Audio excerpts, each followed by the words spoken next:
So when I started learning about Lyme disease 26 years ago, it's because I moved up to the Hudson Valley, New York, and I didn't realize at the time, as a board-certified internist, I was moving into one of the most Lyme endemic areas in the United States. So when I got my MD degree, I've now decided after all these years that MD stands for medical detective, because I've had to look into why all of you are sick. And this book that you see that I've done, it's taken me 4 years to write it. It's 526 pages. It's got hundreds and hundreds of scientific references. So every time a doctor says to you, there is no science backing up that Lyme disease persists in the body, that co-infections are not a problem, and that you all just have chronic fatigue syndrome and fibromyalgia, and it's in your head with post-traumatic stress disorder, you can give these books to your doctor and say, here's the hard science. Here's what backs up that we've all got problems. Now, when I wrote this book, I had several ideas in mind, and one of them, by the way, was not getting new patients. Just so you're clear about that, since the Katie Couric show last week, I got 14 phone calls per hour trying to get in. If you know a doctor who would like to join me, please let me know, because I'm actually open now to getting a partner for the first time in my life, because I need to move out at this point and work for you politically. And my goal is to work with people like Lorraine Johnson, who's been doing great work here in this area in California, who has really moved out and challenged the powers that be. We need basically to bring this to the politicians. I presented at a congressional hearing in Vermont this year where they found that up to 16% of the dogs had Vermont, and I showed them that if 16% of Vermonters have Lyme disease, that would mean it would cost them, with 675,000 people in the state of Vermont, $1 billion per year in a $5 billion healthcare budget. So I opened up their eyes, because these guys really do understand, at least in Vermont they did, but clearly they are not understanding this epidemic worldwide, that it is mimicking every disease known to mankind, and it is threatening all of the future generations of America. So what you'll find in this book is a 16-point model, which I call MSIDS, Multiple Systemic Infectious Disease Syndrome. And what this means is I realized I had to change the political tone of the dialogue. If you say the word chronic Lyme, basically doctors shut down. Nobody wants to hear about it. But the problem is all these published studies that have been done over the years, these double-blind placebo-controlled studies that everyone talks about, no one talks about the fact that all of you have co-infections, that you haven't gotten to sleep, that you may have leaky gut and food allergies, that you have hormone imbalances in the body. You may have heavy metals and toxins and can't detoxify these. So I found the 16-point model just searching in the 12,000 people that I've seen over the years to find out why people are not getting better. And it's all laid out in the book. There are patient stories. There's ways to work with your doctors. There's an addendum in the back. And there's also a questionnaire in the book. If you have friends and families who say, I've been diagnosed with chronic fatigue syndrome or fibromyalgia, or rheumatoid arthritis or multiple sclerosis, which are probably the most common diagnoses, or simply I'm depressed and I'm anxious, or I've got early dementia. You can basically take this questionnaire, it's on page 36 of the book, and it's scored. And if you have a score of 46 or higher, we did this based on our patient population, it's 2 standard deviations above the mean, which means you've got a high likelihood of Lyme.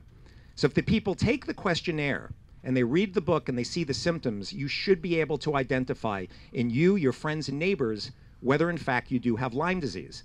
Now what I would suggest, because this really is a political disease, it's not just simply a medical disease because of the level of denial, that the way I would use this book if I were you is I would make sure that people who have not gotten better read the book and work with their doctors. People who may have been misdiagnosed with these other diseases and don't know it may need to read the book. But you also want to get it into the hands of your politicians. You want to get into the hands of the local, the state, and the Fed politicians.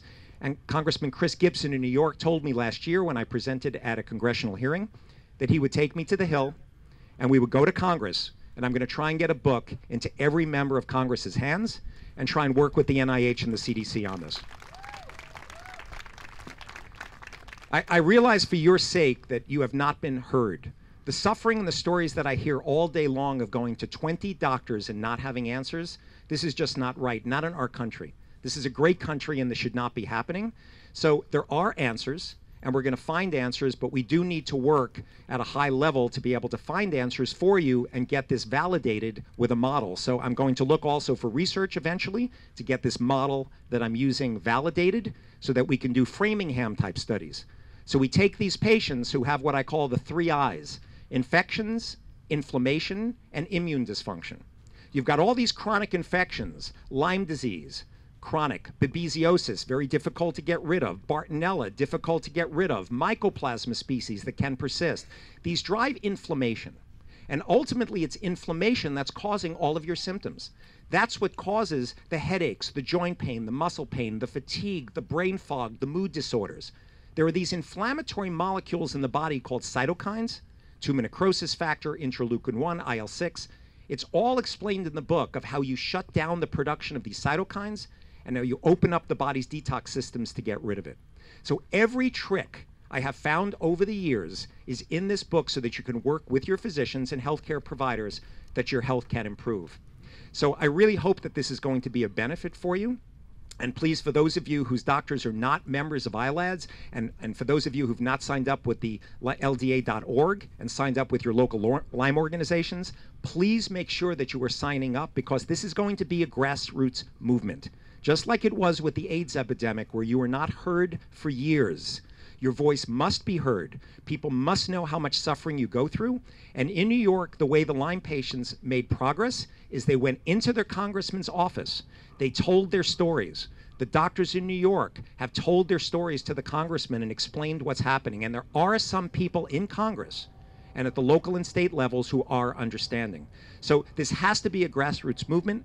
Please get involved, because it's the #1 worldwide spreading epidemic worldwide. I was in France 3 weeks ago meeting with the Minister of Health in France. They've got an epidemic in France going on where the doctors, their hands are tied, they can't do antibiotics. A doctor's license was taken away in Norway. This is happening worldwide. I was called by the Chinese government years ago to fly to Beijing to meet with their CDC because they were finding tick-borne infections like Babesia that they couldn't understand. So the governments of the world need to understand this is our #1 worldwide epidemic. It's spreading, it's mimicking every disease, and it's going to destroy the world's population. So we're all going to work together to find answers, and I thank you for all of your support and all of that you're doing.